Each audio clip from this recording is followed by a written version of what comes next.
Some of my video gonna make you laugh, some gonna make you cry, some gonna make you think. But stay tuned and check out this new video. Shalom. A lot of you listening may know about the legend of Forsyth County in 1912 and how 1,100 residents, black residents, were ran out of the county after 2 women were raped. But let me tell you about Oscarville, Georgia.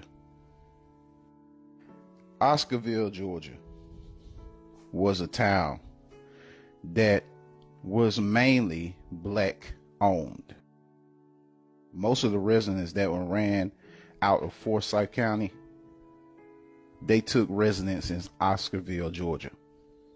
Now, Oscarville, Georgia was where the supposed rape of the white woman, Mae Crow, went down by what was described as 4 black teenagers. According to various accounts, 18-year-old Mae Crow is walking alone in the woods when she's struck repeatedly with a rock, reportedly sexually assaulted and left for dead. She was hit so hard that her eye was dislodged from her skull and left hanging. She's always kind of center. Debbie Vermont is Mae Crow's grandniece. She keeps a portrait of her in her living room. My grandmother always said that she was known to be the prettiest girl in Forsyth County. Word of the attack spread quickly. Suspicion soon fell on a group of young African Americans. Local media condemned them, describing the trio as, quote, the fiendish, low-browed, gorilla-type Negroes. Enraged by the news, a mob immediately lynched one man. You believe that some of your distant relatives took part in this lynching? Yes, some of them I am fairly sure they did. These were the most aggrieved and grieving, who wanted justice for what had happened to their loved one. 2 others, both teenagers, were arrested, tried, and convicted. A prominent doctor volunteered land near his home for the court-ordered execution.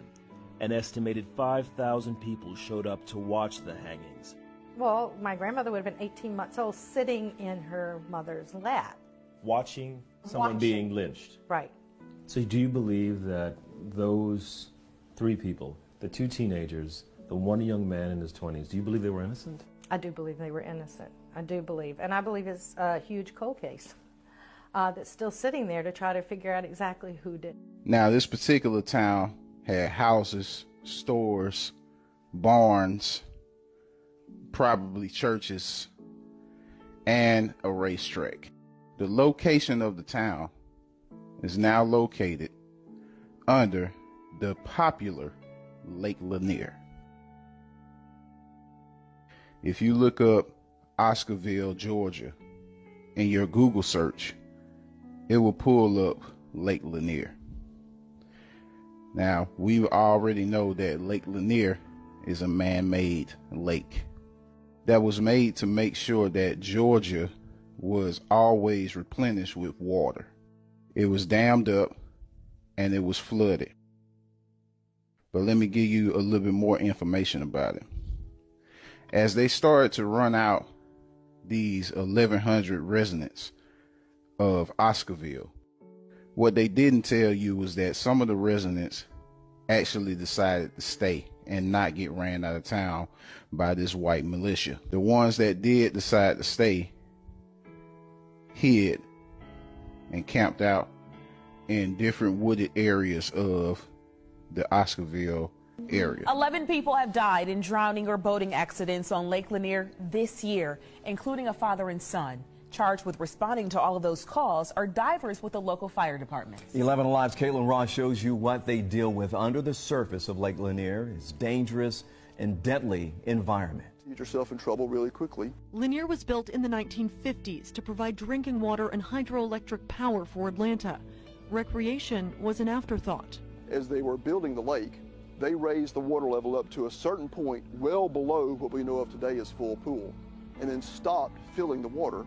From there, construction crews floated on the lake, cutting off the trees about halfway. So today, those stumps are still there, and they're tall because this was forest land and farmland. Also beneath the surface, old homes, barns, even a racetrack, which famously surfaced during the 2007 drought. You could see the tops of the stands, a haunted memory, waiting for spectators to show up for the next race. They blew the old bridges in place, so you have concrete, rebar. The divers work in teams, one person in the water and the other on the shore. They're tethered together by a rope and communicate by tugs on the rope. Divers say they never know what they're going to find. So now, when you go to Lake Lanier, if you were to dive under Lake Lanier, you would find a barn, houses, probably even churches, a bridge, and a racetrack.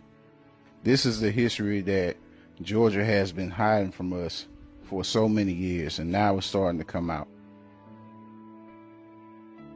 So please be careful going for a swim in Lake Lanier, because there is a doomed history up under that lake. And as the woman had already said, 11 people have died this year, and many people have died since the lake was dammed up and flooded. If y'all would like me to do more stories like this, please share this story with people that you know will be in. You know, the sad thing is, I go over this bridge at least twice a week.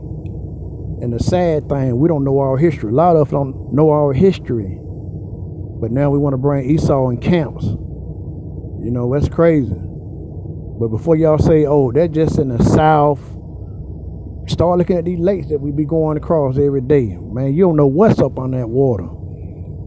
Before y'all say that's in the South, I got something from the North for y'all. Stay tuned, watch this. Over the past couple years, more Americans have become familiar with the story of the Tulsa Race Massacre, where a white mob burned a vibrant black community to the ground, which is crazy. Even crazier, dozens of other black towns have been erased off the American map, not by burning them down, but by hiding them underwater. Don't know what I mean? Well, let's find out in a segment called How Did We Get Here? This is Lake Lanier. It's a lake in Forsyth County, Georgia, where people go swimming and boating and fishing and do a bunch of other lakey things. But before it was Lake Lanier, it was a town called Oscarville, Georgia. Now, Oscarville was a thriving, predominantly black community with a church, a school, and dozens of homes, until the year 1912, when a very bad thing happened. Oh, two very bad things. In 1912, two black teenagers were accused of rape. They were tried, convicted, and sentenced to death in a single day. And after they were executed, a mob of white men terrorized, drove out, or killed all the black people in the surrounding area. And they did that until the entire black community of Oscarville disappeared. The county went from having over 1,000 black residents in 1912 to 0 in 1920. That story is so sad, it makes this story look like a comedy. After the black community had been run off, the white people of Forsyth County said, you know what we could use? A big old lake. So they made one, right where the town of Oscarville had just been. They flooded the area and literally covered up the entire town with water. This is what it looks like right now. But the town is still under there. The homes and churches and schools, they're still down there. And now people go boating on top of them. Compared to that, this is truly a rom-com. Now, you might be thinking, what a weird, isolated incident. But just like the rat who ate the pizza in the subway, this story is both crazy and common. Ever heard of Collegia, Alabama? It was once a thriving black community with a black college, the first black railroad, and literally hundreds of family homes. Today, it's Lake Martin. At least they had the decency to name it after a black person. And if you think this kind of thing only happened in the South, let me introduce you to a place called Central Park. It's named after that coffee shop on Friends. Central Park used to have a black community in it called York Hill. But the city of New York destroyed York Hill so that they could build the Central Park Reservoir. Because if there's one thing New York needs, it's another place for ducks to hang out. But if you come here, don't try and feed those ducks. They are very aggressive. Mess around and lose a finger. Now, when the residents of York Hill were kicked out of their homes, they fled to another black community nearby called Seneca Village. And then a few years later, New York destroyed Seneca Village too, so that they could build Central Park on top of it. the craziest part of this story is that I work a few blocks away from a place where the government disappeared 2 Black communities. And until recently, I didn't know about any of it. You know why? Because it worked. They tried to erase Black communities and they came way too close. But now there are people doing the research. So we are finally learning about places like Henry and McKee Islands, which is now located under Lake Guntersville in Alabama, and Vanport, Oregon, which is now located under Delta Park. And all of these towns, which are currently literally underwater. Hey, wait, hold on. What was that last one? Old Neversink. That's a real place. Well, if we've learned one thing today, it's never assume something is unsinkable. There are over 100 drowned American towns, and many were destroyed in the name of something called development-induced displacement. That's when people have to leave their homes so the government can develop things like dams or parks or lakes. This happens to both white and Black people, but historically, when it happens, Black people and other people of color are undercompensated for their property or not compensated at all. The theory is that the short-term bad effects are worth the long-term benefits for the community. But it's not fair if the long-term gain is mostly for white people. Now, luckily, there's a solution. It's a very complicated system. It involves a series of, who am I kidding? Cut some dang checks. That's it. If you're going to kick Black people out of their homes, make sure they have the money to stay on their feet. Cut a dang check. And yes, you can pay their descendants too, because generational wealth is one of the many things that is destroyed when you put Black communities underwater. So cut a dang check. These drowned towns are part of the Black American history they don't want to teach you. It's ugly and it's gross, and we don't even know all of it. And the more we find out, the harder it is to love this place that would do those things to so many people. And if you're feeling this way, which I often do, you can try loving what this country could become instead. Our history may be full of pain, but our future has limitless possibilities. So look to the future while simultaneously being suspicious of every lake you see.